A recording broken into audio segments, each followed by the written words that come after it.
Good morning, ladies and gentlemen. It is Thursday, February the 27th, 2020, and the exact time is 11:02 a.m. Eastern Standard Time. My name's Dave McRae. This is episode 22 of McRae Live, and Steven Spielberg has backed out of Indiana Jones 5, and Robert Englund, good old Robbie says, you know, I wouldn't mind doing the voice of Freddy Krueger for maybe an animated series.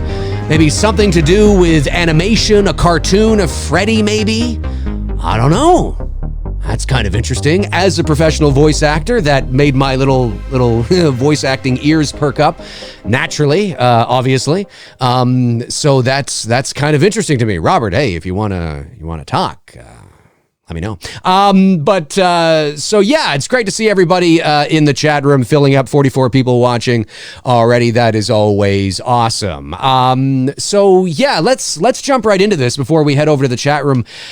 You know, so Indiana Jones 5. I mean, you know, Indiana Jones 5 has been in development hell for quite some time, and we all know that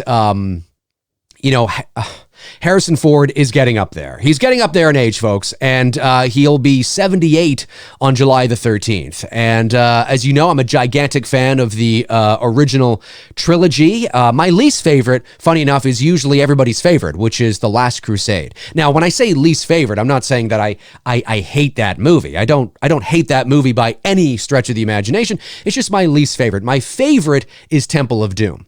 But the best Indiana Jones, I think, is Raiders. And Raiders and Temple now, as I get older, it's like, fucking Raiders is amazing. I mean, that's fucking amazing. It's amazing. And then there's Indiana Jones and the Kingdom of the Crystal Skull. For a variety of reasons.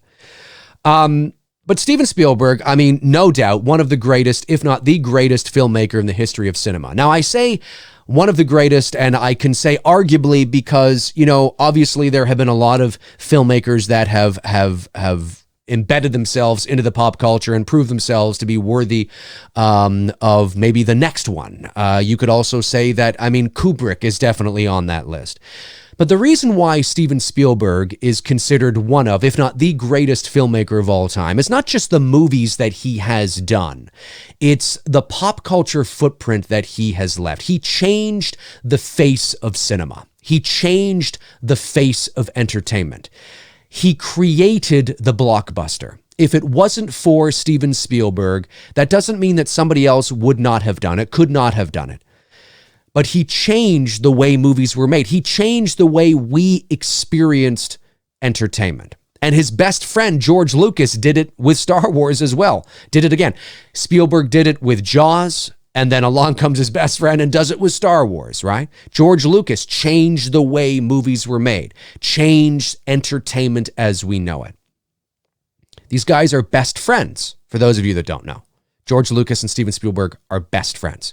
For those of you that don't know, George Lucas was the one that created the character of Indiana Jones. Originally, Indiana Smith. Believe it or not, Indiana Smith.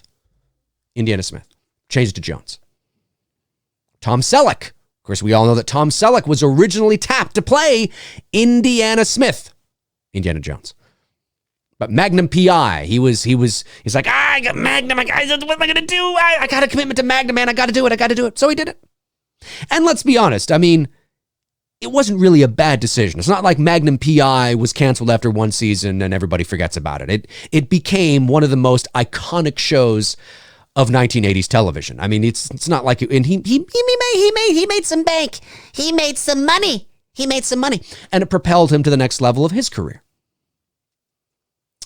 But George Lucas was the one that created it. And as the story goes, I'm paraphrasing, but as the story goes, I believe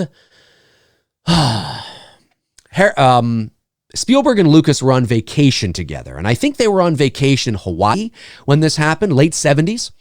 And Lucas casually said to Spielberg as they were talking shop and talking movies, it makes perfect sense. My best friend, Bruce Dale, and I talk shop and talk movies all the time, exchange ideas all the time. That's how you come up with shit, right? So they were talking shop and exchanging ideas.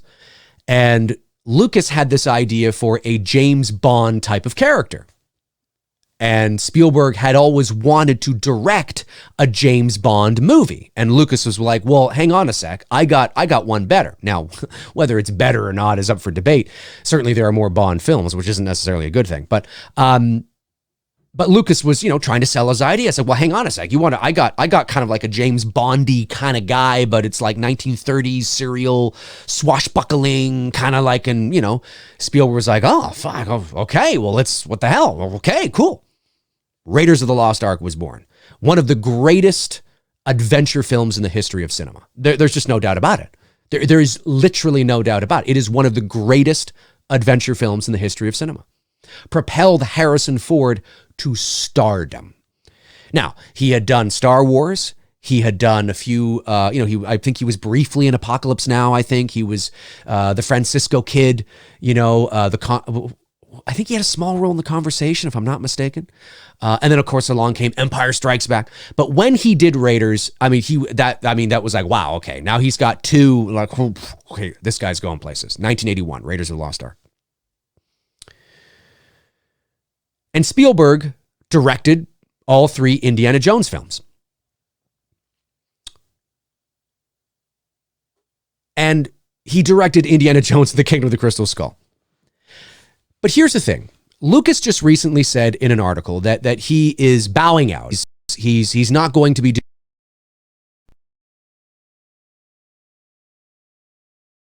doing. I think we had a hiccup there. He's playing the cinematic political rhetoric game appropriately. He says things like, well, I want to pass on the torch. Do I believe that? Yes, I believe it, of course. Of course, yes, I believe that he wants to pass on the torch. But that's not the only reason why he's doing this. It's a new era now. Lucas is no longer a part of Lucasfilm. That's his best friend. Now, right or wrong, we know that one of the only reasons why Spielberg agreed to this script about aliens and Indiana Jones and the Kingdom of the Crystal Skull, and you've heard me often say that the alien part of the Crystal Skull is actually, although it's problematic, it's the least of the many problems in that movie. It's not like you just replace that with something else and keep everything else and everything's fine. No. There's a lot of issues in that movie. But Spielberg feels very devoted to George. And George is his best friend. And look, George Lucas may not be the best director in the world, okay? But there is no denying that he is one of the greatest cinematic geniuses in the history of the business. There is no denying that his plethora of knowledge and understanding of religion and mythology and how to incorporate those things of symbolism and layers into stories that we know and love, that is the original trilogy of Star Wars, is unbelievable. It's too bad George didn't go off and write he wrote some other, but it's too bad he didn't distance himself from that and go off and do other things. But George was never a filmmaker at heart to begin with. He sort of fell into it, if you know the George Lucas story. But Spielberg is a filmmaker, a director at his core. And he feels an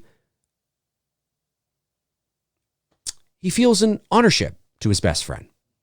So he directed Kingdom of the Crystal Skull. I don't think Spielberg would have directed that movie if it wasn't for George. I really don't. George liked the story. He wanted to do it. So Spielberg said, okay, I'm doing it. He's my best friend, and he did what he could.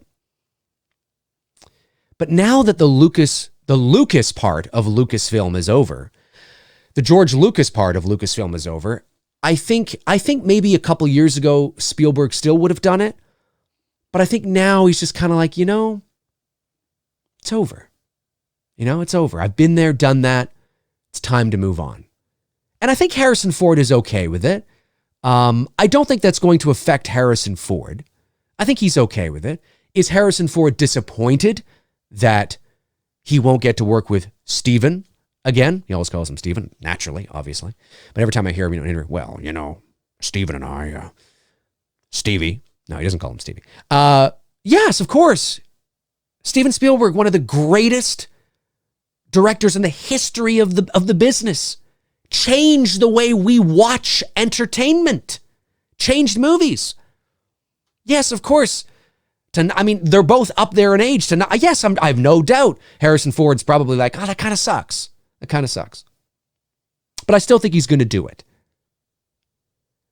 But I think the real reason why Spielberg is not doing it is not just because he wants to pass on the torch. It's because George Lucas is not involved. And I think it's this, for better or worse, and I think it's the same reason why Spielberg will not and does not direct a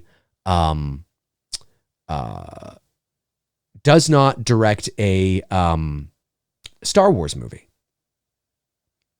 It's the real reason why he doesn't direct a Star Wars movie and never has. Because in all honesty, I think he could do it better. And I think, not to say that Spielberg is a genius writer. I mean, he is, but I'm just saying you have to give credit where credit is due. Lucas created the mythology of Star Wars. That's him. He's a genius. He's a visionary. But when it comes to directing and making that vision a reality and writing dialogue, maybe, Spielberg is far better. And I think Spielberg didn't, in some ways, didn't want to upstage his friend. And I think because Spielberg and Lucas began the journey of Indiana Jones, and Indiana Jones is George Lucas's creation, by the way. Spielberg may have directed it, but Indiana Jones is George Lucas's creation. Creation. Spielberg doesn't feel right going off and playing with George's toys without George. And I think that is the real reason. I don't think he's going to say that, at least not yet. But it wouldn't surprise me if in the near future you hear that. Because we hear little things now about Kingdom of the Crystal Skull that wasn't immediately said. I mean, we hear what Spielberg says now about it, right? So who's going to replace Steven Spielberg? Well, James Mangold is in talks. Now, as of this show, it is not 100% confirmed yet. But as of doing this show right now, James Mangold, the director of The Wolverine, the director of Ford v. Ferrari, the director of Identity, the psychological thriller Identity, the director of one of my favorite Sylvester Stallone films of all time, Copland, from 1997. If you guys have not seen Copland, you have got to see Copland. Brilliant performance from Stallone. De Niro's in there too. Harvey Keitel, Ray Liotta. You got to watch it. You got to watch it. Michael Rappaport. I think I'm saying his last name, right? Rappaport. Great movie. James Mangold is a talented dude. So although it has not been 100% confirmed as of this show right now, James Mangold, according to The Hollywood Reporter and Variety, two very trusted trade magazines, he is in talks. Now, by the time this kind of information gets out to the general public, again, it's not, hard science here, okay? But generally speaking, usually when this kind of information finally reaches the pages of the internet, things are already set behind the scenes. So-and-so is in talks. Yeah, they've been in talks for months. You know what I mean? Just now you're learning about it. So James Mangold could have already signed the dotted line, but it just hasn't, we just don't know about it yet. That's possible. What do I think of this as a gigantic Harrison Ford fan and Spielberg fan? And I mean, I have report cards from like the second grade where where my teachers would be like, oh, he loves pretending he's Steven Spielberg. It was the 80s. It's my generation as a young boy, I'm okay with it. And I kind of have to be. James Mangold is a talented director. He's talented. I mean, Logan. Let's not forget Logan, right? He directed Logan. You need somebody that, and again, that doesn't mean the movie's going to be good. I mean, James Mangold has had some misses, right? But he's talented. And anytime you put talent on a project, that's a good thing. And I think because of what he did with Logan, and the crux of that is about an aging protagonist, right? An aging Wolverine. and adapting to the new world that he's in. I think, I mean, not I think, I know you definitely need that for Indiana Jones. I mean, Harrison Ford is going to be 78 this July. That doesn't mean he can't tear a little bit of shit up, but he's 78. So this isn't going to be, at least it shouldn't be, the Indiana Jones we know. Now, we know that Harrison Ford recently had some comments about how it needs to be unpredictable, like a Marvel film, or, blah, blah, blah, whatever he was saying there. We need to kill it. It didn't even sound like Harrison Ford. Maybe he had too much coffee that day or something. He was using lingo and language that it just sounds weird, to hear him say. But anyway, we're going to kill it. Does that sound like Harrison Ford? It's weird. But certainly there is an evolution of the character. I mean, naturally, if this is not a reboot, it's a sequel, okay. Well, it's going to be taking place probably in the 1960s, right? Because The Crystal Skull was the 50s, so this would probably be the 60s. And, you gotta play to his age.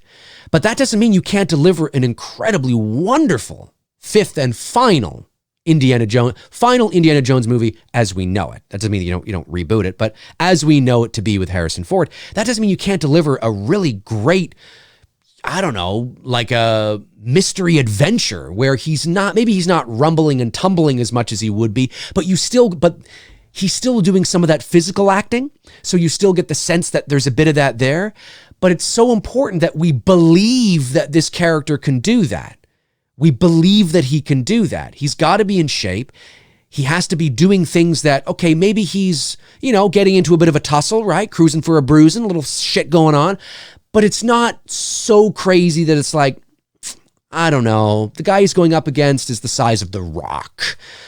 I don't know, like maybe he uses his wit and smarts. He gets a bit of, maybe he gets a punch in there, right? A punch or two, or, gets a lucky shot or whatever, but he uses his smarts and maybe his whip or something like that, right? Maybe he uses his whip a bit or, whatever that we believe, okay, I buy it. You know what I mean? I think James Mangold can bring that. Now, we don't know what the story is. We don't know what the setting is.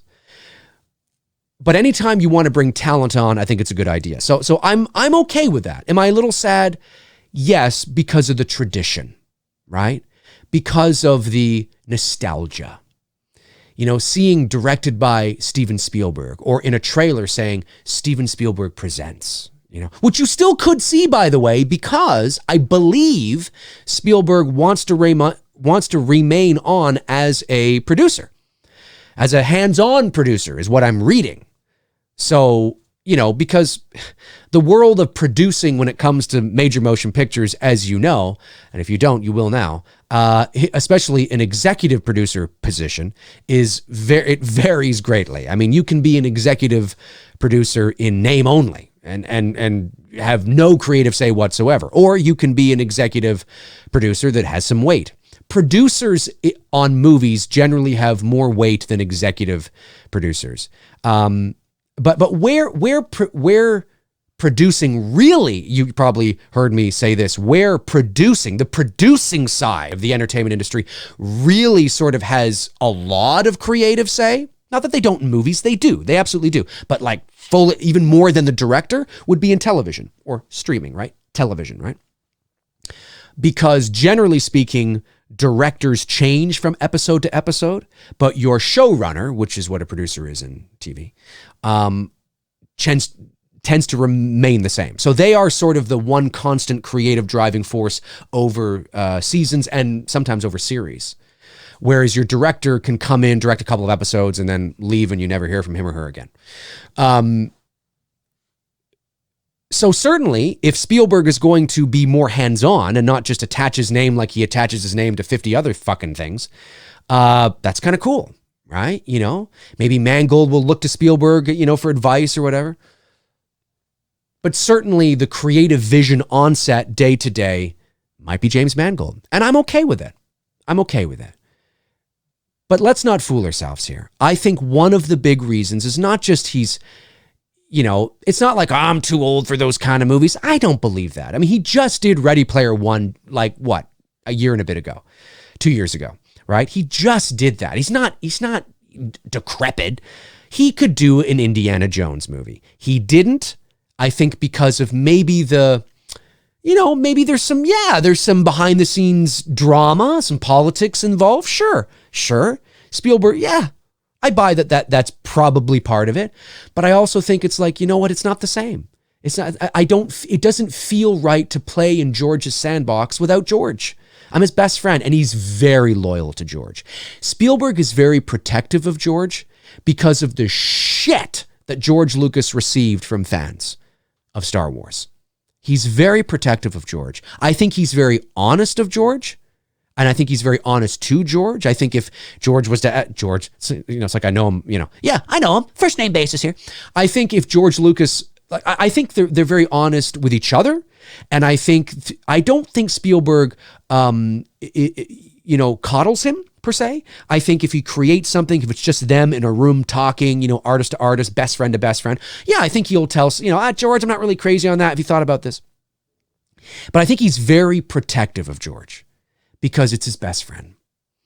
And George Lucas also gave Spielberg Indiana Jones, so I think it's one of those, drop my water. I think it's one of those, it's okay though. Funny enough, it didn't spill. It's because there's hardly anything in it. But I think that's a real big reason. A real big reason. It's the end of an era. George isn't involved. Lucasfilm isn't its own entity anymore. It's gobbled up by Disney. So now he's got other, there's other people, there's other, hands in the pot, right? And it's kind of like, and man, now he's Spielberg. I mean, he's Spielberg, but still, I think Spielberg, that is largely backroom politics, little drama. Maybe he's kind of like, I don't know. But then he looks at his best friend. He's like, we used to do this together. We were there on set every day.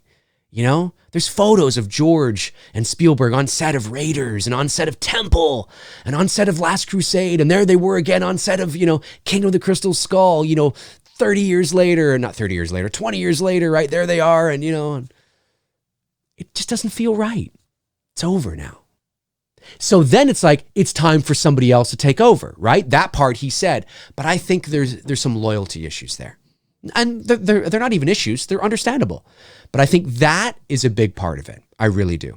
Okay, let's talk about the next piece of news that, I just want to talk about this because I think it's kind of fun. So Robert Englund says that, I might be a little long in the tooth to play, Freddy Krueger in a, where am I here? Where's my other? There we go. Move over here. I might be a little long in the tooth to play Freddy on the big screen, but why not voice Freddy? Maybe if there was an animated Freddy, graphic novel style or something, I could be the voice. Well, as a professional voice actor, it's how I make my living. My voiceover ears perked up, and I thought, that's kind of interesting, and I wanted to talk about it. So this is what Robert Englund had to say. This is coming from movieweb.com, but this is all over the place. Robert Englund is currently promoting his upcoming True Terror, which is set to debut on the Travel Channel next month. During a recent interview, the subject of an animated take on the classic horror franchise came up. Englund revealed that he would love to provide the voice of Freddy for the proposed project. Here's what he had to say about it. Now, if they did a really expensive, folks, he wants it expensive. I think that means because he wants it to be. Of course, that doesn't mean it's going to be good, but I get what he's saying. Now, if they did a really expensive animated, maybe he means expensive so they have the money to pay him. I don't know. If they did a really expensive animated version, a graphic novel animated version, I would love to do the voice for it. Yeah, that would be fun to do. At 72 years old, Robert Englund has reportedly expressed that he's too old to make Freddy Krueger work now in a new movie. Englund, however, did say that he put, in the Goldberg's episode. Yeah. We know that. So, okay. So what do I think of this? I mean, yeah, I'd be down for it. Sure. Why not? I mean, why not? I mean, sure. I'm just thinking about, because I've done animation before, and it's a hell of a workout, and it's a lot of fun. And it is where the real side of, it's where the act, look, the world of voiceover is always about acting. Whether you're doing commercials, promos, trailers, corporate presentation, training videos, animation, narration, whatever it is, you're always, by and large, playing some sort of fictional version of yourself. So it's voice acting. And I get asked this a lot. I get asked, how do I get into voiceover? What's it all about? Blah, blah, blah. The most important thing to remember is that voiceover is not really about, look, having a nice voice helps, sure. But it's not, but there are, and I say this to anybody who wants to get into the world of VO. I say that there are voice actors right now working in this business who have amazing voices, who are struggling to make a career. And there are voice actors in this business right now who have seemingly average voices who are hugely successful. And the reason for that, by and large, there are a number of factors, but one of the big reasons for that is because they are great actors. They're great performers. They understand the nuances of acting. They know how to take direction. They know how to interpret a script, right? They know how to work with the producer and the director behind the glass, and to work with them and to get it, to get into character and to hone in on certain important things about that character and blah, blah, blah. And Robert already knows Freddy Krueger. He is Freddy Krueger. So it's not like he's going into the booth to play some other character, which I have no doubt that he probably could do. He's a fine actor, right? But certainly he knows Freddy. So it's very instinctual. It's very natural for him to just go in behind the mic and perform. It might be a little weird for him at first because he's used to more of the physicality of it, but that's another thing. You do bring that physicality to when you are performing animation as well. So although you are always acting in some sort of capacity, like when I do trailers or commercials or promos or whatever it is, I'm not being myself. I'm either an announcer, or maybe I'm doing a radio spot and I'm playing the dad, in the spot, or whatever the case is, right? But animation is where the acting side of voice acting really comes to the forefront, because now you're playing real characters with personalities and pasts and vulnerabilities and characters. I mean, you're playing a character. The only difference is that you're doing it behind the microphone instead of in front of the camera, but the same principles still apply. So I have no doubt that Englund could probably do it, and it would be cool to see. Now, where to start with something like that, what to do with something like that, I don't know. I don't know what would be the right avenue to take, whether it would even be, there's a novelty to it. Certainly, I think horror fans would love to tune in and see something like that. But I think for it to be successful, there would have to be a level of maturity about it. I like when he said the graphic novel side of things, because I think there does need to be a level of maturity to it. It can't be hokey or cheesy or chintzy or sort of, no pun intended, but cartoon-like. It has to have a sense of more adult, right? It's more of an adult cartoon. Not that kind of adult cartoon, kids. Get your mind out of the gutter, you sumbitches. But I just mean more of a mature theme to it, right? Because this is a Nightmare on Elm Street, and we don't. And the animation is also important. The animation on my thumbnail for this video is not the animation that I would go with. I found it online. I just thought it was cute. I thought it was funny, so I put it on there, right? But I wouldn't necessarily that's what I want Freddy to look like, So I don't know. Do I think Robert could do it? I do think he could do it. But I don't know what the longevity of something like that would be. Like, I don't know if I don't necessarily think that's the direction they should go in now. Do you know what I mean? I think that maybe that's just an offshoot of the series. It's kind of a fun thing. But I question how quickly or how long would it take for the novelty to wear off? Listen, if the animation is really good, the characters are good, the story is really good, it's really, really good, you might be able to get 5 or 6 seasons out of it. Who knows? Who knows, right? But if it's just okay, then it's sort of just like, it's a novelty. It's like, oh, that's cool. It's like finding an Elm Street lunchbox. Oh, that's cool. You think it's cool. This is cool. And you're enamored with it for a week or two. And then it just sits on your shelf and, it collects dust and you forget about it because it's a very niche novelty thing. So the animation would have to be really good. There would have to be a sense of maturity about it. And where you would start, I'm not entirely sure, but those are my first initial thoughts. And I like as I said, I like that he said he talked about the graphic novel because I think graphic novels generally tend to bring a sense of maturity to them. I mean, they're comic books for adults. I mean, that's essentially what, not that regular comic books can't be for adults either, but I'm just saying a graphic novel tends to have that different level of maturity to them, right? So I think he's right in that sense. And I think if you were going to do an Elm Street animated cartoon, it would have to have that level of maturity to it. And I think Robert doing that would be kind of fun. And I think I have no doubt that he would love to do that. Now, I don't know if Robert has, and maybe the chat room can correct me if I'm wrong, I don't know if Robert has any animation experience. Now, I don't just mean one-off things. I'm talking about full-on, fully fleshed out animated experience. Going in and doing a little bit part here or there is one thing, but being a part of a series, day in, day out, I don't know if he has that experience. It's a lot of hard work. It ain't easy, folks. It ain't easy. This is voice acting, right? And again, it doesn't matter if you're doing animation or promos or whatever it is. It's a real tough job. It's rarely about your voice. Rarely about your voice. It's about your acting and performing ability. So Robert's got that. And like I said, he knows the character already. Now, would it take him a little bit to get into the zone and kind of find his footing because it's a different environment, right? And sometimes you don't get to see the animation that you are voicing too. And sometimes, depending on the project, you're not in the environment with the other actors. Sometimes, and it depends. It depends on the circumstances of the project, schedules, things like that. But there are examples, whether it's cartoons for television or big animated films, where the actors are in the same room together. They're in a big, booth for all intents and purposes. Not a booth, obviously, but it's a big room, sound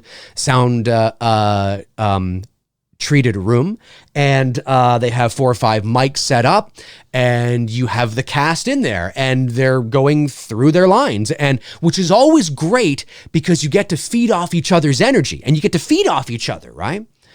Well, in the animation that I've done, which is for some kids' TV shows, I played a couple characters on Fireman Sam, which is the British cartoon, but not for the Brits, but when it came over to North America, I don't know why they did this, because I think the Welsh accents, I believe they're Welsh, are charming and amazing, but whatever. They wanted to change up the accents to more of a North American sounding accent. So I was able to do a couple characters on that.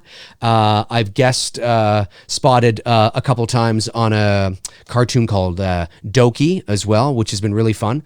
And then there was a cartoon I was doing called Worry Eaters, which got scrapped. We had done the whole first season. I was playing a bunch of characters on that, and they were going to sell it to Nickelodeon. And Nickelodeon Kids, I think. And there was a disagreement between the animation house and the producers and something like that. I don't know what was going on. And then the whole thing just went, which was too bad because it was awesome. It was really good, but sometimes those things happen. But anyway, in all the things that I've done, in all the episodes of animation I've done, I actually have never played off of anybody in the room. I'm doing it by myself. I have to imagine this other person talking to me. That's a skill in of itself. And when I was talking to Bob Bergen, the voice of Porky Pig, at the Voice Arts Awards a couple years ago, he was telling me, there's a Looney Tunes show called The Looney Tunes Show. My girlfriend and I love this show. And it's like all the Looney Tunes characters, but in like a Seinfeld sitcom type environment. And Daffy's my favorite Looney Tune character. It's a fucking hilarious show. If you haven't seen it, you got to watch. Anyway, it's not on anymore. They did like 50 episodes or whatever. But he was telling me that he was actually, I think he might have even been recording his lines from his home studio. So when you see Daffy and Porky talking to each other, even Bob Bergen, the voice of Porky Pig, was not in a studio with Jeff Bergman, I think his name was, the guy that did Bugs and Daffy. And you'd be like, really? They weren't? It all depends. It depends on the production. It depends on the schedules, the circumstances. So, you know, that's something that you have to keep in mind too, right? Robert, if they're not all in the room together, now, do I believe Robert can do it? Yeah, yes, I believe he can do it. He's been in the business a long time. He's done a lot of shit. He knows Freddy. I absolutely believe he can do it. But those are things that I think about, right? As somebody who's a voice actor who works in the business, I think to myself, oh, those are sort of things that I would be thinking about, right? If I was, you know, if I was doing a new thing on something, those would be things that I would be thinking about, right? Certain little things that, well, not even little, certain big things that, you know, the principle is the same. It's voice, it's acting, but it's a different type. Now you're behind the mic only, right? And, but I have no doubt that I think he could do it. And, I'm fascinated to see his, now again, this is not confirmed, by the way. Let me first say this. This is not confirmed. There is, as far as I know, no Elm Street animated cartoon that's happening. There's no Elm Street, you know, graphic novel that's being adapted into some series starring Robert Englund. This is just something that he said. Well, you know what? I might be too old to get up at 3:00 in the morning every day for, 8 weeks and get this makeup slathered on my face. And, I've been there, done that. I have nothing to prove. I made a tweet about that. I was like, Robert, you've been there, done that, man. You are a legend. You have nothing to prove. It's okay. It's all right. You don't feel like you're going to be letting us down if you decide not to. And anybody who's like, oh, fuck no, don't. Here's a little soother. Because it's like he's got nothing to prove, right? But moving over to voice acting, it allows him to still be Freddy, but he doesn't have to sit in the I think we had a hiccup there. When he moves over to voice acting, if he were to move over to the voice acting side of things, he doesn't have to sit in a makeup chair for like 8 hours a day and have that fucking shit on your face. Something I'm going to have on my face in a couple of months. Right, Cecil? Is Cecil watching? I don't know if he's watching. Maybe he is. Let me know if you're watching, Cecil. It's that kind of thing where it's like, I'd be down. I dig it. I'd be down to kind of seeing something like that, but it's a lot of work. It's a lot of work. It ain't easy. Moving from, yes, he doesn't have to put the makeup on. That's true. But it doesn't mean that it's easier in that sense. Physically, it would be easier. But in terms of the performance and getting into that character and into that mind frame and that zone and those subtle nuances that come out in his voice, it's still got to be there. It's still got to be there, right? But it's a character he knows, and I'm open to it. I think that would be fun. Again, just to reiterate before we move over to the chat room, the only thing that I would be concerned with is the longevity of something like that. It's very niche-y, right? How about a Friday the 13th one? How about a Halloween one? How about a Chucky one? Yeah, right? On paper, it's like, wow, imagine a Chucky cartoon. Imagine a Halloween cartoon. Imagine a Friday the 13th. Yes. On paper, yes, 100%. But they are, in and of themselves, very niche-y. And niche, right? Very, it's a very, acquired sort of part of the, I don't know if it would have longevity. You might get 8-10 episodes of something that was kind of fun, but it's nothing special. It's like, oh, it's kind of cool, but I just have a feeling that the novelty might wear off fairly quick if it's not really good, I don't know. And he said too, expensive. Well, that tells me that it's got to be like full on, like, wow, like, yeah, like, or maybe they do I don't think they do this, but an animated feature. That might be interesting, right? I don't think they'll do that either, but nonetheless, I would love to know what you guys think of all this. That's what I want to know. Comment below and let me know. Also, a couple super chats came in. Big G says, hey, Hollywood, there are young actors to play Indy. Oh yeah, for sure. Yes, there definitely are. Classic Halloween sends in a super chat. Thank you, buddy. Says, Dave, as a caregiver, I don't make much money, but at the end of the day, I'm crazy for your content and your face. I have to go now. Stay gold. Classic Halloween, if you are still watching, thank you so much for supporting the channel that way. I really appreciate it. Remember, folks, it's not just about the super chats. It's you guys tuning in. It's you guys sharing the videos. It's you guys talking amongst each other here. It's creating that community with each other. And that's what it's all about. If you have a few bucks to spare here or there to support the channel, that's amazing. Absolutely do that. It keeps these shows going and it keeps the, viewing experience going. But at the end of the day, it's about got to think of a name for this community. I don't know, but it's about the McRae's. Maybe that's what you're McRae's. It's about the McRae's. Let me see. What do we got going on? Cordell sends in a super chat. Thank you, buddy. He says, are you familiar with Ash versus Evil Dead? I believe an Elm Street animated series could end up similar to that. Maybe 1 to 3 seasons. The fans would love it. I am familiar with it. I think I saw an episode. That's exactly what I'm talking about. It would probably end up it's very nichey, right? Kind of in there, didn't explode to become one of the greatest things of all. It was kind of like, oh, that's kind of fun. I said fun because I was going to say funky and fun. And I said fun. Let me try that again. That's kind of funky and fun. Yeah, I mean, that kind of thing. And could Robert do that? Yes, I believe he could do that.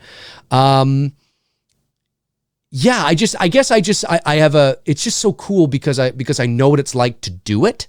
And I just think I think that I would love to be a fly on the wall watching those voiceover sessions. I think that would be a lot of fun. Chastity Smith says, I believe Gary Sinise would have made a good Indiana Jones. He is so underrated, I think. That's very interesting. Gary Sinise as Indiana Jones.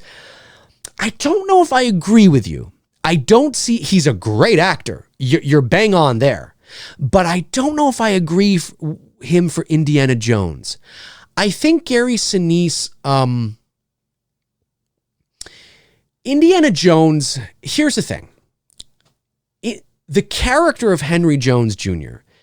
is like a James Bond in the sense that he is and listen, beauty is all in the eye of the beholder. I totally agree. I do agree with that, right?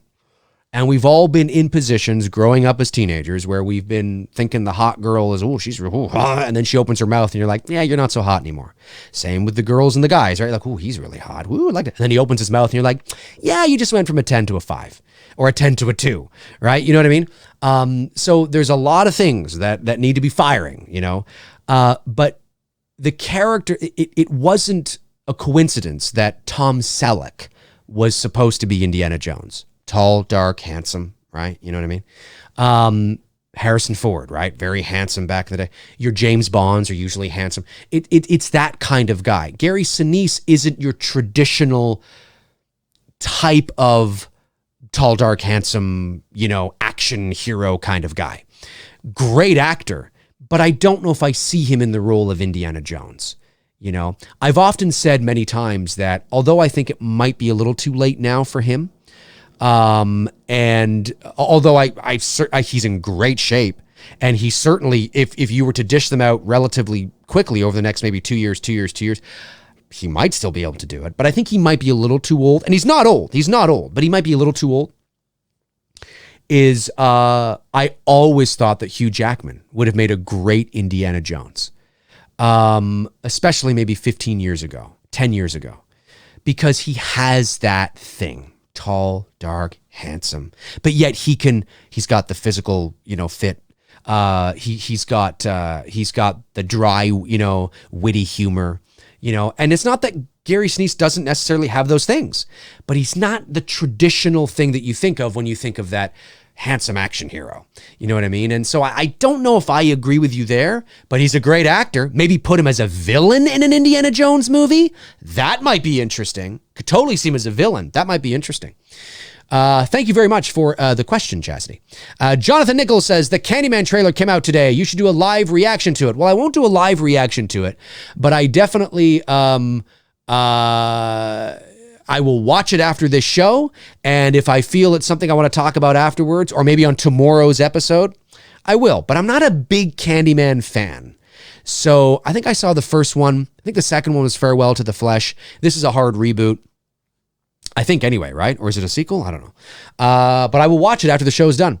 Let me see. Frank Riker sends in a super chat. Thank you, Frank. Says, Dave, would you put up a poll on whether Laurie should live or die in Kills?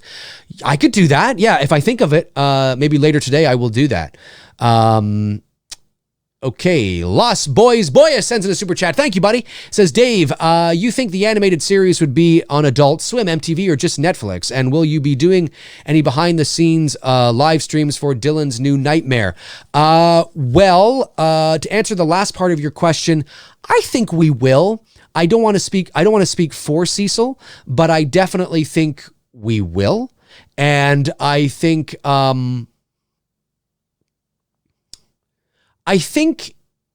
yeah, I could see us doing that. Certainly. I mean, certainly he's going to be documenting that week, and he'll be posting things about it for sure. And I will post as much as I can. I would love to post myself in the full getup. You know what I mean? Whether I'll be able to or not, I don't know. But certainly, I think that's a high possibility. Do I think? I think it would be like one of those things. I probably. If it was a reality, I could see it being, yeah, like Adult Swim, MTV, Netflix. It'd be something like that. I mean, it wouldn't be, Disney, obviously. So yeah. Jack Carter sends in a super chat. Thank you, Jack. Says, can you say, Olivia Fenner, you're amazing for my girlfriend? Olivia Fenner, you are amazing. I'm telling you right now, you and Jack, you're like this. I mean, I know. Listen, when I see love is in the air. Jack and Olivia, love is in the air. That was terrible. But I'm telling you right now, you guys, I can feel it. Something special's brewing. Call me crazy, but I can feel it. Olivia Fenner, you are amazing. Just to let you know. Thank you, Jack. Lead Poisoning says, Dave, do you know if Disney owns the Indy franchise or do they only get Star Wars? No, Disney, Indiana Jones is part of Lucasfilm and Disney owns Lucasfilm. So yes, Disney owns Indiana Jones for all intents and purposes. Cordell says, in It's Me, Billy, will you be playing the voice of Billy? I don't know yet. I'm not sure yet. We are in the auditioning process right now. For those of you that don't know, It's Me, Billy is the Black Christmas fan film that I am in late development on, moving towards pre-production. It's a legit thing. Like we're talking a la Never Hike Alone production level of quality. And I'm doing it with my filmmaking buddy, Bruce, who also works in the industry here in Toronto. And auditions are happening right now. Now, they're not open auditions for everybody. It's only for professional actors, but we have received many submissions so far, and the talent submitting is fantastic. And this will go on for the next little bit while we try to find our actors. And it's always tough. It's always tough. When you receive such great, talent, it always sucks to have to say, damn, it can't use you. But it sucks. You don't want to do it because these people are, you know what I mean? But it's the reality of the business. And, but yeah, so we are auditioning for that right now. We're doing it this way first rather than raising the money first and then doing the audition, because we feel that having faces to the characters will actually help us to raise the money that we need. And the actors will be under no delusions, of course. I mean, they know that the reality of this movie coming to be really depends on the raising of the money. And again, I don't have an exact figure for you of what that will be, but it will probably be in the ballpark of $45,000, somewhere in there. So if you have some money saved away that you're just looking to spend on something worthwhile, maybe our Indiegogo campaign will be it for you guys. Hopefully spread that word, save that money. Hopefully we'll be able to raise the money we need to make it a reality, because the movie is a $40,000 picture. And if we only raise $5,000, unfortunately, we won't be able to do it. It just won't, we can't do it. You can't make a $40,000 movie on $5,000. So whether we'll do, if we were to only raise $5,000, we will either maybe do a scene from the movie or just, refund everybody their cash, which is not something we want to do, right? That's not the goal, right? We want to make this a reality. If you were disappointed with the 2019 Black Christmas movie, well, Billy is back in this movie and back with a vengeance. So, and it's a short film as well. It's not a feature-length film. It's a short film. And there's potential for it to even maybe a sequel. Maybe. I don't want to say anything. But yeah, really exciting stuff. But, yeah, I haven't made up my mind. It's possible I might be, but I'm also not a 65, 68-year-old man, and I certainly don't sound like it. Now, I can perform and make and get there, but we'll see. We'll see. But exciting. It's really exciting. It's really exciting stuff. Jack Carter sends in a super chat and says, Dave, that was amazing. Here's another super chat. Thank you, Jack. Really appreciate it, man. No problem. David Quintanelia sends in a super chat, says, with credit given to classic Halloween earlier in the chat, your fans have been dubbed the McRae's. Of course, I'm a proud member. Well, there it is. It's official. You guys are the McRae's. That's what it is. I think that's what it is. I think my level 3 patrons are called McRagers, I think. The McRage, because how I always get McRage. But I think generally everybody, whether you're part of my Patreon or not, whether you tune in for 1 minute a year or not, because you're tuning in, you are all McRae's. Yes, I love it. McRae's. That's awesome stuff. The McRae's, folks. Chassis Smith says, heard they're making a Venom 2 with Woody Harrelson. Carnage, he said he would escape in Venom. Seems pretty good. Thoughts? Well, I didn't see the first Venom. Again, I'm not a big superhero kind of guy, right? So I didn't see it. I heard it was pretty good, though. Listen, Woody Harrelson is talented. You put him in anything, and I think that's amazing. So I have no doubt that he will do a really good job as far as I'm concerned. Let's move over to the other window just for shits and giggles. Why not? Hey, how you guys doing? The McRae's, folks. The Manhammer AR-15 says, Sir Dave, can I be McLazy? Yes! Hey, that is great. I love this. So the McRae's are the people that tune in all the time, and the McLazy's are the ones that tune in once a year. No, I'm just kidding, folks. Frank Riker says, don't worry. I sends a super chat. Thank you, Frank. Says, Dave, don't worry. I plan on sleeping with a bunch of old oil tycoon men to get your money for the movie. Oh, Frank, my man. I love Frank. He's awesome. Frank's not kidding, folks. Frank's not kidding. No, I'm just kidding. That's awesome stuff. Hashtag Danita Brown says, hashtag McRae's. Love it. And we love you, Danita. David Quintanelli says, oh my God, Frank. Yeah, Frank is he's going to be sleeping with a bunch of old oil tycoon men to get the money for It's Me, Billy. That's awesome. If this was a Family Guy episode, we'd cut to that moment, right? We'd cut to that moment. Oh, Frank. Or, oh, Frank. Yes. Oh, Frank. We love you, Frank. Oh, awkward. Oh, I love it. Everybody's laughing at Frank. I love it. All up in the video, says Dave, please react to the new Candyman trailer. Well, I can't do it here, but I want to watch it on the all right. Okay. All right. I will do it. I'll react to the new Candyman trailer. Okay. You pulled my arm. Let's do it. Let's bring up the Candyman trailer. Let's do it. Okay. Here we go. All right. Candyman. You guys ready? Here we go. Candyman trailer. All right. Let's do this. Let's do it. There it is. All right. Uploaded 18 minutes ago. Okay. Here we go. Here we go. You guys ready? All right, here we go. Now, you're not going to hear it, okay? But here we go. All right, let's do this here. Let's bring that up. Let me bring this up into the window so I can see it. All right, here we go, folks. Here we go. All right. Okay, you guys ready? Yes, we're ready, Dave. Do it, Dave. All right. Where the fuck is the goddamn? There we are. All right, here we go, folks. Here we go. And play. I can hear it, but you won't be able to. All right, here we go.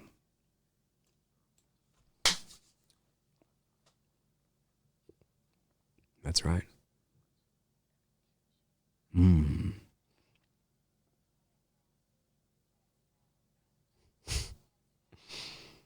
Okay. Candyman. I like how they're all saying that. Yep.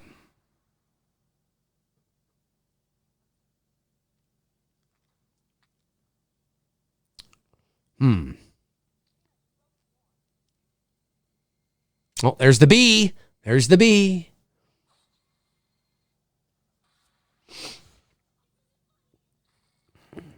Another bathroom stall scene. Okay.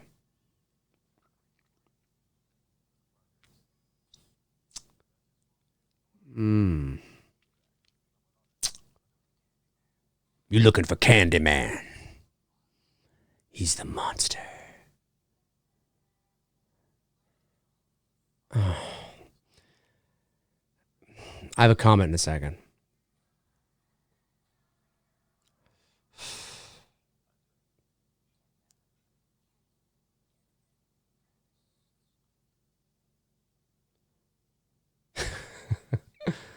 Don't say that now. Don't fucking say that now. Oh, you're up there.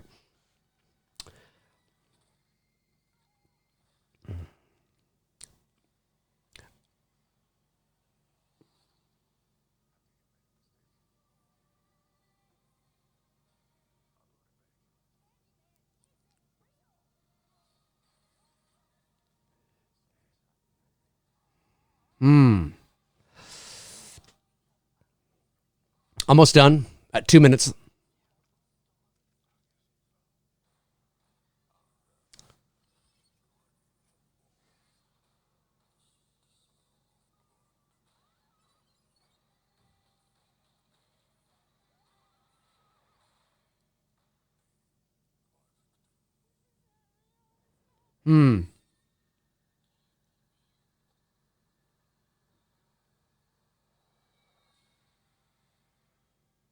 It's a good trailer.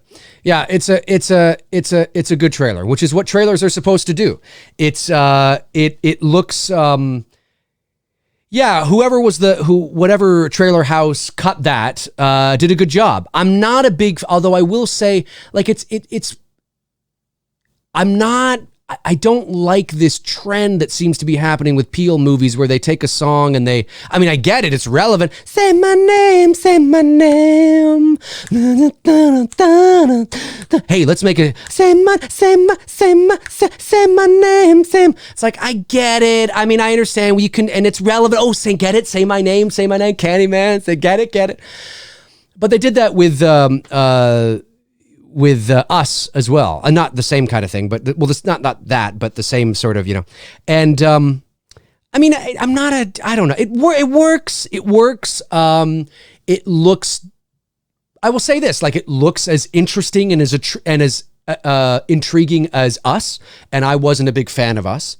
So it did what it was supposed to do. The trailer makes the movie look interesting, makes the movie look promising, makes it look like a movie that I would like to see that. I want to see that. That's a movie that I want to see. Now, I'm not a big fan of the Candyman films. When I say I'm not a big fan, it's just not, by the time Candyman was out and was sort of, they released the movies, which was the early 90s, the horror genre, the slasher, it's kind of a slasher. The horror genre was dead, essentially. You know what I mean? And it was revived and revitalized in a new way with Scream in 1996. But by the time Candyman was coming out, Friday the 13th and Freddy were releasing arguably the shittiest installments of their respective franchises. So, I mean, it's not like horror was like, woo, and Candyman, although I did like the first Candyman, Farewell to the Flesh, I think, which was the second one, and this looks interesting. It looks like a modern take on the mythology, a modern take on Candyman, although still being true to the roots, which I like. And the trailers cut really well. The sole purpose of a trailer, the only purpose for a trailer, is to make you go, now that's a movie I want to see, right? They have to create the illusion that this is a movie that you should be seeing. It's marketing, right? I'm not saying anything you guys don't know, obviously. And so I think they did a good job with that. I like the voice of Candyman, you know, hey, what's going on? That kind of thing. I'm like, oh, I like that. I like that. Very cool. Wasn't even that deep. It was a little less than that. Not quite Dr. Claw from Inspector Gadget. Gadget. You know what I mean? But it was, you know, that kind of ballpark, right? I like that. I like that we don't really see Candyman until sort of the end of the trailer. I like that. I like them keeping it a mystery. I like the pacing of that. So yeah, I do. I dig the trailer. I think it's a good trailer. But that doesn't mean the movie's going to be good. We shall see it. Dave, we know. Why do you always have to? Dave, why can't you? Because I've been burned too many fucking times. That's why. So I sit back and I go, well, it's a good trailer. Now I'll see what the movie's like. I don't go, holy fuck! Holy shit! Because it doesn't mean anything at the end of the day. It's always good to have a good trailer. Yeah, 100%. And that looks good. So I go, okay, cool. All right, cool. Good job, guys. Good job, guys. Awesome. You make me want to see that. Yes, I definitely want to see that. But I always was like, you know, I just reserve that, woo, until after I've seen the movie. That doesn't mean I can't, it doesn't mean I don't get excited for, look, guys, there are trailers that I get excited about. There are trailers I watch where I'm like, dude, oh man, that looks really good. You know what I mean? But then I kind of reserve my, you know, but I'll say this, Candyman trailer, it's a good trailer. It's a good trailer. It is. It's a solid trailer. It makes me want to see it. What did you guys think of the trailer? Comment and let me know. I would like to know. Song Fan says, I'm tired of these directors adding the comedic style to these horror films, hence Halloween 2018. Comedy and horror have always gone together, right? Amazing Grace, come sit on my face. Dave, that wasn't funny. No, that was funny, but it's very appropriate for the character. Right. And it was like peanut butter on my penis was something that just nobody says penis. Do you know what I mean? Like, so it didn't feel organic. Right. Like if I got peanut butter on my crotch, who here of the guys, you know, would say like, oh, fuck, man, I got peanut butter on my penis. Nobody says penis. Right. Like that's the actual word of the organ that's hanging between our legs. But nobody says that.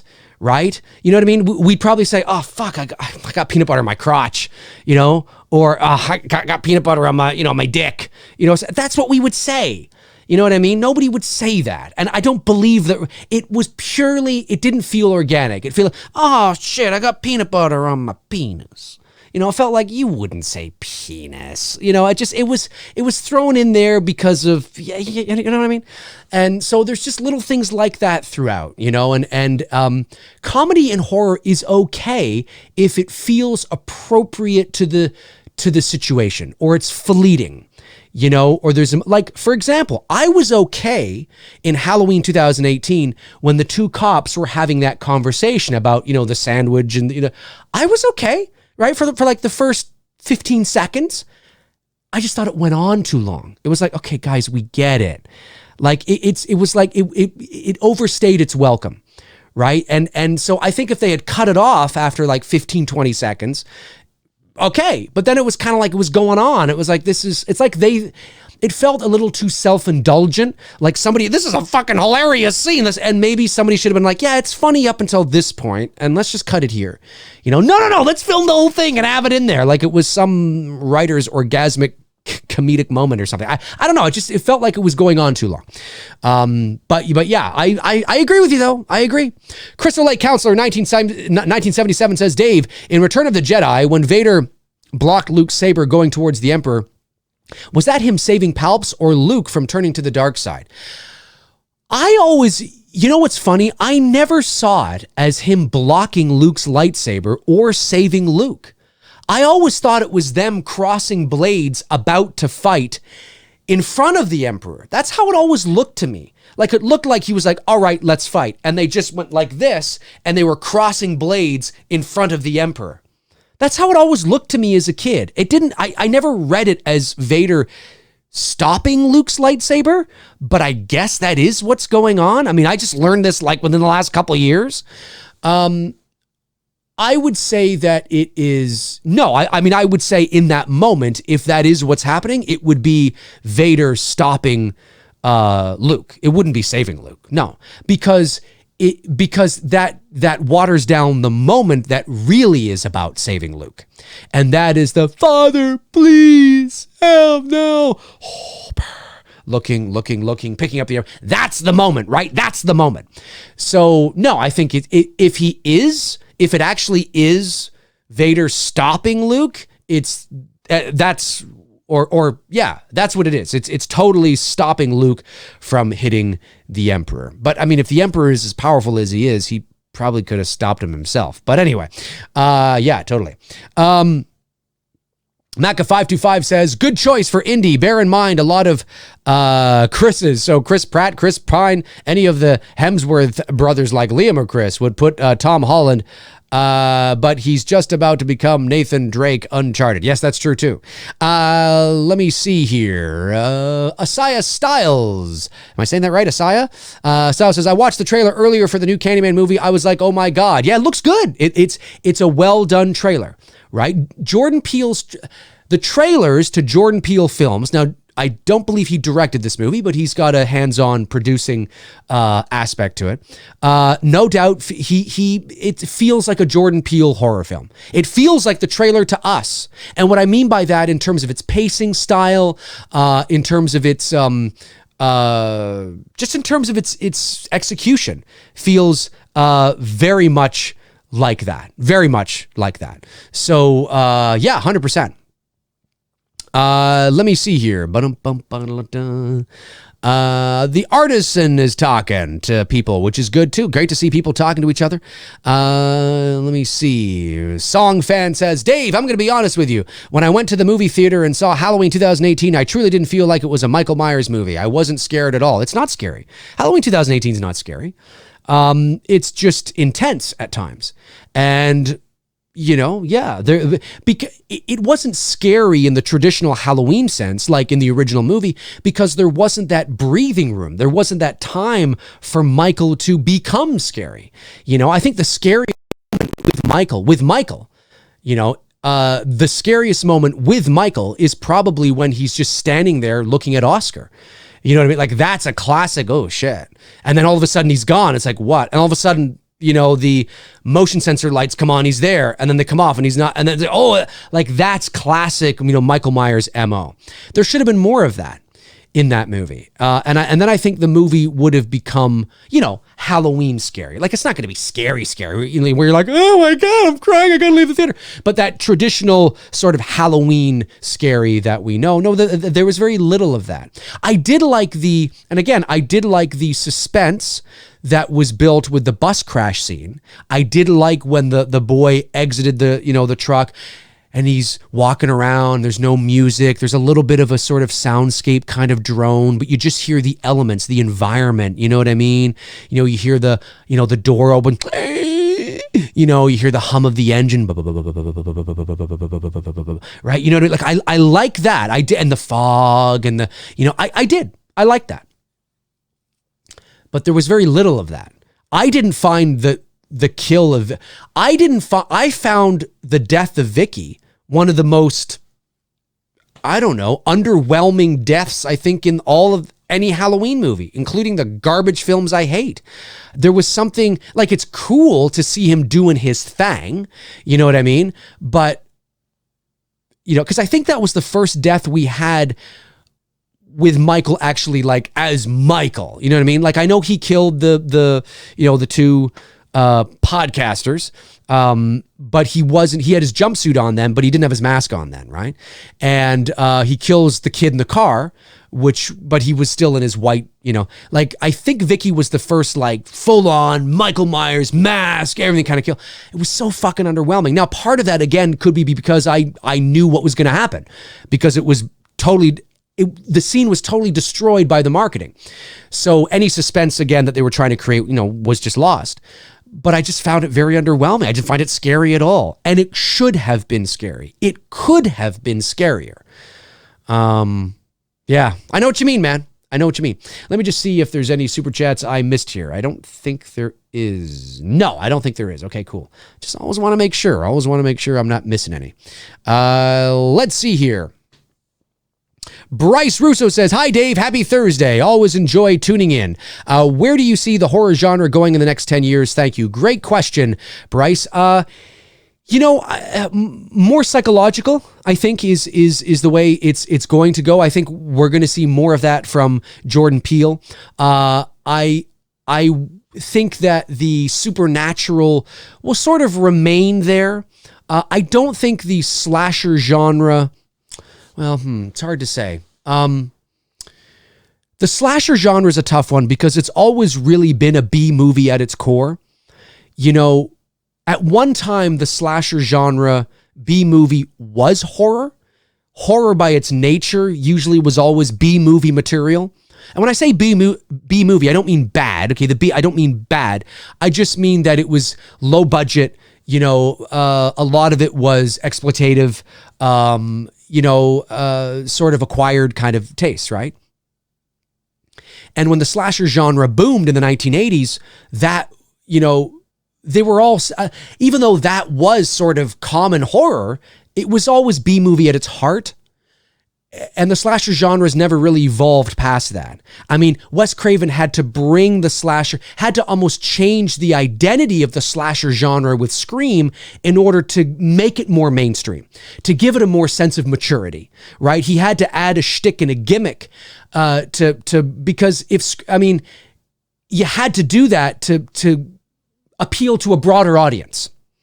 So I don't think the slasher genre is going to, I think we're going to, maybe it'll revitalize itself again. But I think over the next 10 years, we're going to see more of the, Hereditaries, more of the Get Outs, the Us's, that kind of horror, because and I'm okay with that, because nothing scares you more than getting in here. That doesn't mean that there will not be remakes of slasher films we know, Friday the 13th, Elm Street.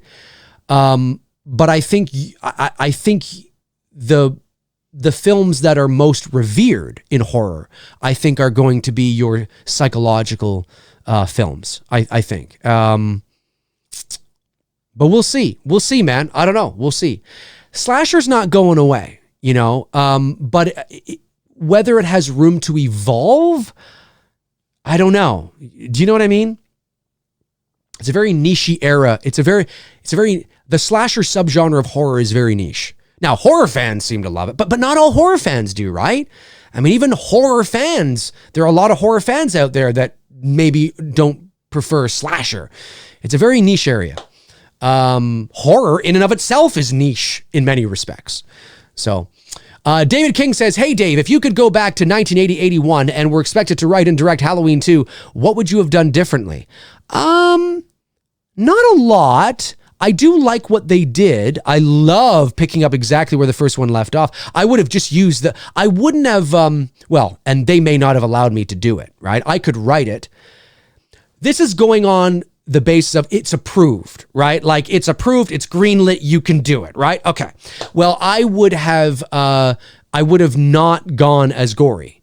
And listen, Halloween 2 by today's standards is not gory at all, right? But I would not have gone as gory. I think I would have just aligned myself more with the identity of the first movie, but understanding that I have to open it up a bit because, or you're just doing the same thing over again. So I do like the idea of placing Michael in a hospital. I love that. Having that playground is great. I would not have made Michael Laurie's brother. I think that's really unnecessary at the end of the day. I understand why John Carpenter wrote that. I totally do. I get it. I understand it. But if you remove the dream that Laurie has and you rework the ending of the movie in terms of Marion talking to Dr. Loomis in the back of the marshal's car, you rework that conversation and remove the revelation that Laurie is Michael's sister, then everything else plays out the exact same way. Laurie's dream could be a dream about the events that just happened. Maybe she has a dream of being attacked in the closet, right? So you remove the whole, I'm not your mother and all that kind of stuff. You just get rid of that. You change it to something else. And then Marion still shows up, but she has another type of information, right? And everything else stays the same because Laurie in Halloween 2 never finds out that she is Michael's sister. We never see that revelation shown to the character. We never see Laurie find out that she's the sister. It never happens. So you can change some things, remove the brother-sister arc, and everything else stays the same. You know what I mean? And you can just apply that Michael is going because she's the one that got away, right? She's the one that, but you said he doesn't have a motive. That's not what people mean with motive. When people say Michael lacks motive, they're talking about a personal history, right? A personal, emotional, invested, it's personal, right? Like it's I used to date this person, it's my father and, there's mother and that's what they're talking about, right? They're talking about that, but a prey getting away from a predator, which is what Michael was, and he still wants to track down that predator. He has this infatuation with this girl. Do you know what I mean? Like there's a reason there. That's not his motive, right? They're talking about prior history. I did a couple of videos on it on my channel. But anyway, so you can still have everything play out the same. You know what I mean? Like, so that's why I would remove the brother-sister arc. And I would still kill him at the end of the movie. I would still have him. I like the ending. Yeah, the burning and the fire and shit like that and walking down like, oh, fuck. Yeah, I'd still do that. There's just some minor things that I would remove to kind of polish it up a bit and make it align a little more in its execution with the first movie. But Halloween 2 is still my favorite sequel. Still my favorite sequel. Gary Rangel says, Dave, I know you had issues with H2O, but what are your favorite redeeming qualities? I also think that it has flaws, but I love it. My favorite. Hey, you know what? As I had a Patreon only live AMA last night, and we were talking a bit about this. Listen, I understand why people love H2O. Halloween H2O, depending on how old you are, was a lot of Halloween fans' first introduction to Halloween. Because as you've heard me say, Michael Myers was MIA in the 1980s. Nobody gave a fuck about Michael in the 80s. And when I say nobody, I'm talking about the bigger picture, right? Freddy and Jason ruled the 1980s. Between 1981 and 1988, Michael ceased to exist, and Freddy and Jason were tearing it up at the box office. That's why you have a movie, Freddy versus Jason, and not Michael versus Freddy. Nobody gave a fuck about it. When I tried to dress up as Michael, people thought I was Jason. You guys who are old enough to remember, you know this, right? And by the time Halloween, the return of Michael Myers came, the slasher genre was on its downtrend. It wasn't quite shit show territory. That happened a couple years later, but it was on its downtrend. Nobody knew who, and even though you had 4 and 5 in 88 and 89, and even though you had 6 in 95, by the time Halloween 6, The Curse of Michael Myers was released in 1995, the slasher genre was dead. Like dead. It was dead. Nobody gave a fuck about it. And then in 1996, Wes Craven, oh my God, all of a sudden, right? And then you have Halloween H2O. So Halloween H2O was a lot of people's first introduction to Halloween and to this Michael Myers character. It allowed them and forced them to go back and watch the originals. So I get the emotional attachment to that movie, 100%. I just don't think it's a very good Halloween movie. It doesn't look like Halloween, doesn't feel like Halloween. I've often said it looks like Michael Myers walked onto the set of Dawson's Creek. It just feels strange and weird. Are there some redeeming qualities in the movie? Sure. I like, not many for me. I do like bringing back Marion Chambers. I do like that angle. I like the opening of that in terms of, I don't like the mask in H2O at all, but I don't mind the opening. It's okay. It kind of sets you up, seeing Marion back was cool. There was some genuine suspense in that opening, which was cool. And I like Jamie Lee Curtis's portrayal of Laurie. I think I like her arc, but I hate the setting. I hate that it's in California. I hate that there's really no explanation to how Michael survived the fire or where he's been, but I understand why, though. I understand why. I totally get it. You know what I mean? But, the only explanation we get is a throwaway line. They didn't find his body. Oh, no, I think it was, they never found his body. It's like, oh, they never found his body. How did he like, he's not even in Halloween 4, Michael's at least burned. There's no explanation of how he can see now, but at least he's burned, right? No, there's no burn anywhere on Michael. So it's just kind of weird. It just was a movie. I did see it 3 times in the movie theater. Well, see, that must mean you like it. No, it's because I worked at a movie theater at the time and I could see movies for free. So, and a couple of my buddies, I saw it with my brother Neil and my friend Bruce. And then a couple of my buddies wanted to go see it. So I'm like, well, I got free. Let's go see it. And let's go see it. It wasn't me going to see it. It was me kind of going with other people and I could get us in for free. But I didn't loathe it when I first saw it, and I don't loathe it. I just think it's a very much a product of its time. And when you compare it to the rest of the Halloween movies, it's entertaining, sure. And it can be kind of fun to watch, but it's just not Halloween. It's just not Halloween, to me. But I do understand and recognize that a lot of people love it. Like, love it. I'm not saying you do, but there are a lot of people that really love it and will have a strong emotional attachment to it because it was the first one they ever saw. So it's understandable. Let me see here. Lauren Downing says H2O was the first Halloween I saw in the theater without my parents chaperoning. That's so cool. I saw 4 and 5, but somehow missed 6. That's so cool. Oh, it's kind of cute. That's kind of cute. That's cool. Let me see here. Aaron Click says, I was talking to Jack Carter. Cool. Love to see you guys talking amongst each other as well. Just go back. Didn't miss any super chats? No, I don't think I did. Okay, good. I always like to make sure, get those super chats. Let me see. Song Fan says, Dave, I just feel Halloween 2018 was a rough draft. At times I felt the music was in the wrong places. Scenes that should have been longer weren't, and too much comedy. Yeah, Halloween 2018, like I said, listen, making movies is hard. I'm not coming down on anybody who wants to make those movies, right? It's a very hard thing to make. But I will say that it's a good movie when you watch it as a modern day little slasher film. It's fun. It's good. It's entertaining. I just don't think it's a very good Halloween movie. There's Halloween-y things in it, but by and large, when you tell me you're making a sequel to that first movie, there's a lot of marks I think they missed. And moments where they were almost there where I'm like, oh, fuck. You know what I mean? So anyways, I've talked about that ad nauseum on this channel. But yeah, I don't know. I don't necessarily feel it was a rough draft. I just think they were trying to please, instead of committing to one thing, they were trying to please everybody. And you can't do that. You can't do it. You either commit to it or you don't. You know what I mean?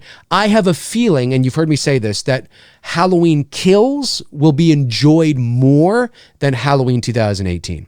Maybe not. Maybe it'll be a dog shit show. I have no idea.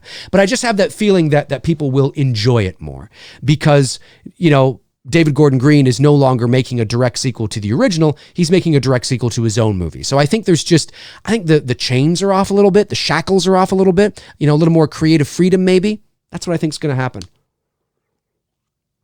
It doesn't mean I'll agree with everything, but I think I might enjoy it more. I don't know. We'll see. Remember, enjoying something doesn't necessarily mean you agree with everything.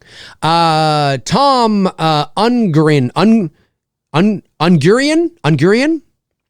Probably didn't get that. Dave, did you hear they were going to make another Freddy versus Jason and make a Nightmare movie and a Freddy movie to build up to it? Well, I don't think that's what they're doing. I think that is somebody that people have talked about as an idea that has not been greenlit. That's not official. Friday the 13th is still having rights issues and nobody has picked up the rights from Elm Street yet. So that's not official. That's just hearsay of people talking about that would be cool. You know what I mean? And some people think that might be cool. I hope that doesn't happen because I don't like I don't like fan crossovers. I don't like that. I think it's fun, but it's a little chintzy to me. It just feels gimmicky. You know, I like when characters exist in their own worlds. It feels more official and real to me. You know, Michael versus Pinhead feels like, well, this just feels like a joke. It just feels like a joke. It feels like a joke to me, and I just don't like it. And I didn't think Freddy versus Jason was very good. So, I mean, it was fun. It was fun to watch on that level, right? This is fun, but I didn't, you know, and maybe, well, that's what it was supposed to be. It was just fun. Well, yeah, but I don't know. I don't know. Maybe I'm just getting old now. I don't know. Jack Carter says, do you think it was a mistake using David Gordon Green as a director? I like and respect her. I don't think so. I mean, he's a very talented director. Joe with Nicolas Cage was fantastic. I think he's talented, and I think he's a good director. I just feel that I know when I watched the 2018 film, it felt like they wanted the movie to be this. Oh yeah, we got to get this in here too. Oh yeah, we got to do this too. Oh, we got to get this. And it's just like, commit to something. You know, I get it. You know, it's a business, and you know they want it. But I think if they had committed to full on modern slasher or full on old school, I think it would. I think it would have been better received, actually. And not that it wasn't well received. It was well received. Most of the critics loved the movie. It's got a great score on Rotten Tomatoes. It's got a great fan score on Rotten Tomatoes as well. I mean, I think it does anyway, right? Let me check here. Halloween 2018. Yes, 79% on Rotten Tomatoes. It's a good score. And 70% on audience score. It's a great score. It's a good score. That's good. It's solid. So, you know, I mean, if it ain't broke, don't fix it, right? Macca525 says, I hope to never see another CGI Myers mask ever again. I don't think you will. I think that's safe. But I get you, man. Jason Meyer says, the Freddy vs. Jason 2 article was from We Got This Covered website, which is nothing but clickbait website. We Got This Covered. I've never even heard of We Got This Covered until like 2 weeks ago. And it sounds like to me that We Got This Covered has too much covered. It sounds like they need to get naked a little bit and fucking stop covering shit. That's what it sounds like to me. Wow, I have 11 thumbs down on my stream today. Maybe We Got This Covered gave 11 thumbs down. It was probably a troll, you know, signing into multiple accounts. Yeah, take that, McRae. Take that. You suck, McRae. You suck. Yeah, sucker. The internet. DT UK says, it bothered me that the bizarrely called the 2018 sequel to Halloween, the exact same title as the 78 original. What were they thinking?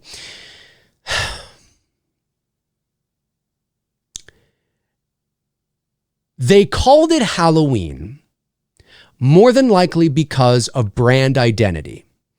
And because it's a direct sequel to the original, but yet so far removed from the original, the movie does act like a soft reboot as well as a sequel. This is all marketing. This is business. And you can watch the 2018 film without have ever seen the first movie, and you don't even have to watch the first movie. You don't have to watch the first movie at all. We've seen many movies in life where is exactly like that movie in terms of, like, you know, we were introduced to a character in present day who went through something shitty in the past, right? And we learn a bit about it through exposition in the current movie we're watching. But there actually isn't a movie that happened prior. There's no source material that we can go to and watch what happened to them at all. We see that kind of thing all the time. And that is how Halloween 2018 plays out.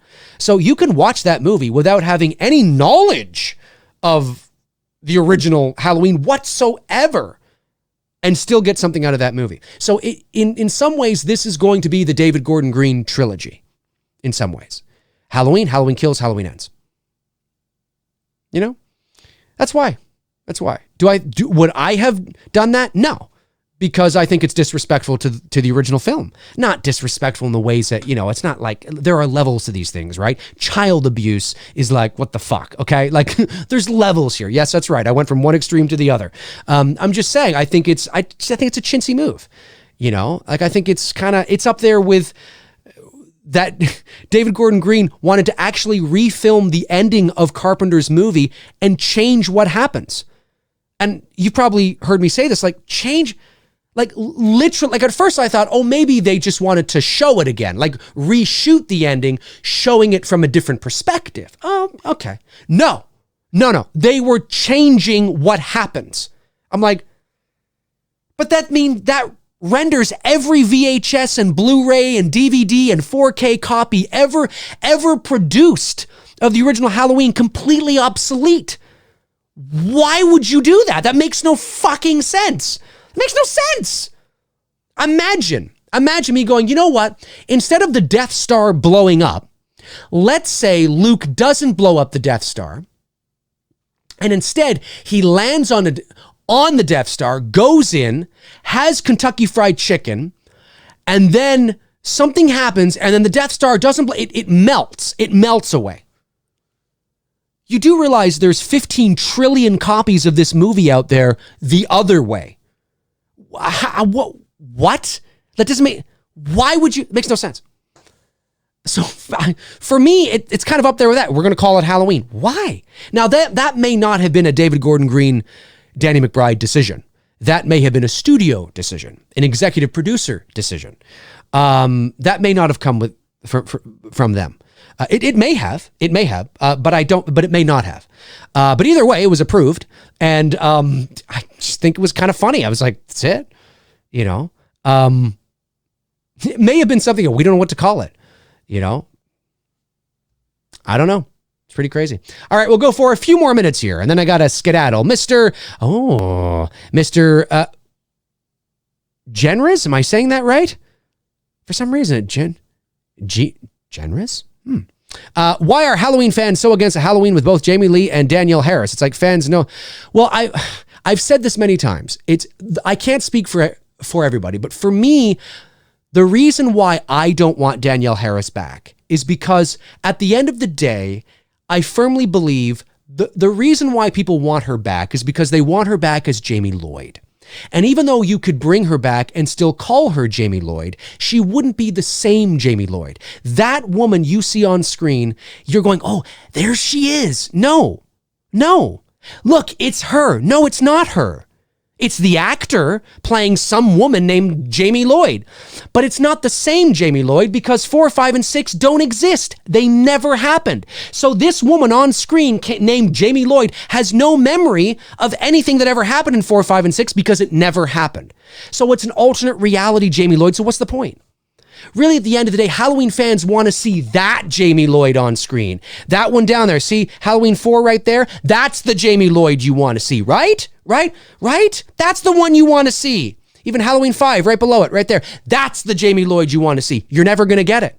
Not in this timeline. You're never going to get it. So what's the point? Well, just throw her in as a cameo then. That's what I hear people saying. A cameo, that's the shit. They stiffed her. They stiffed Danielle Harris way back in the day. So they give her a 30-second cameo as a convenience store clerk or something? Come on. Rise above that. That's bullshit. That's disrespectful too, right? So what's the point? Well, maybe she comes back and she plays just some other character. Well, yeah, okay, but come on. You want her back. Now you're settling. Have some fucking standards, right? Have standards. No.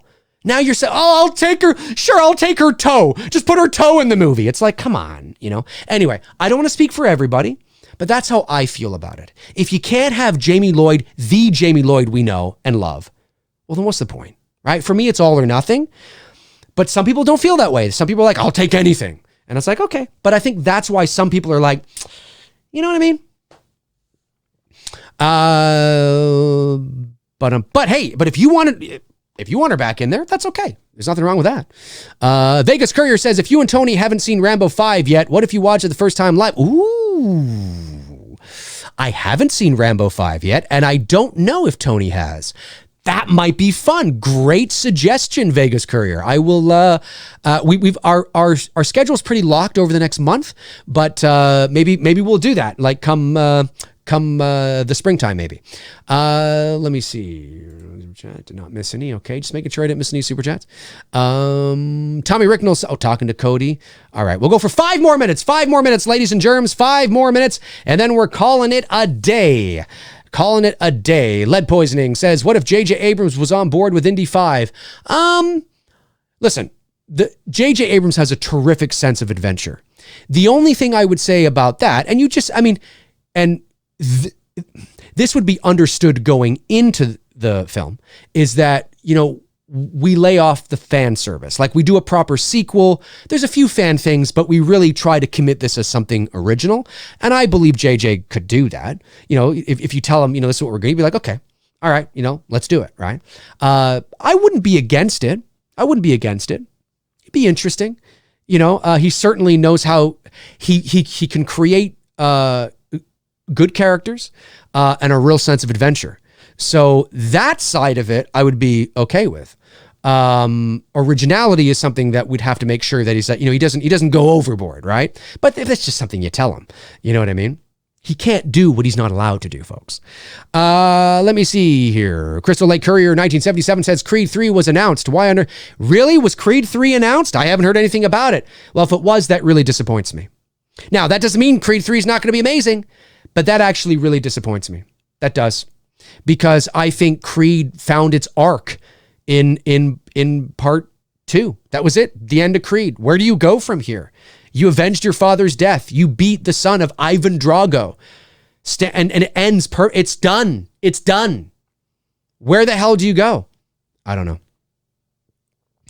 Let me see here. Ba-dum-bum-bum. Cody Snyder says, Mark Patton answered my tweet this morning. He's open to being on McRae Live. Excellent. Awesome. Terrific. That is so awesome. Well, listen, if Mark Patton is watching, Mark, would love to get you on the show. Just reach out to me on Twitter or Instagram. Maybe I'll start following, because I don't think I'm following Mark on Instagram or Twitter. And, maybe I'm following on Twitter. Maybe I'm not. I got to check. I will do that. But if he's watching, which he's probably not, he's a busy dude. Busy dude. But if he is, yeah, follow me. I'll follow you back, and we'll see if we can set that up. That would be awesome. I love Mark Patton, and I love his story. And I love what they're doing. So fucking awesome shit. Awesome shit. Danita Brown says, agreed. What's the point of Creed 3? Just don't get it. I agree. I love Creed 1 and 2. And it's kind of like, it's done. It's over. His arc is complete. It kind of feels like if they do a Creed 3, I'm worried it's going to feel like a story that's gone on, like a movie that maybe should have ended 20 minutes before it actually did. You know what I mean? You know what I mean? It's kind of like, I don't know. But who knows? Who knows? Maybe it'll be really good. I don't know. We'll see. Aaron Zukowski says, hey, Dave, what if at the end of Halloween Ends, Michael is the only one that does survive? He kills all and the movie ends. Oh my God. Imagine the entire town is decimated. The entire town he's just standing there in flame, not on fire, but amongst fire, the flames all around him. Cuts to black with that. I don't know. We'll have to see. All right, folks, that is going to do it for me on this episode of McRae Live. I want to thank you for all of you who tuned in for this episode. I will also, once the once the video has processed, I'm going to put a little time code, a pinned post for those of you that want to watch my live reaction to the Candyman trailer. It's not like I'm going, holy shit, I'm just, that's how I watch trailers. I just watch the, trailer. But I do give my thoughts on it right afterwards. So I'll put a time code there, or maybe somebody already grabbed that. I'm not sure, but I will do that once this is processed. And and tomorrow, I'm not sure what I'm talking about yet tomorrow, but I will be back tomorrow morning at 11 o'clock a.m. Eastern Standard Time, right here for episode 23 of McRae Live. So you guys are amazing. Thank you again for all the super chats. Thank you for the questions. Thank you for tuning in. All you McCrazies, that's what you guys are now. You're McCrazies. That's what it is. All right. That's going to do it for me. I'll talk to you guys soon. Cheers.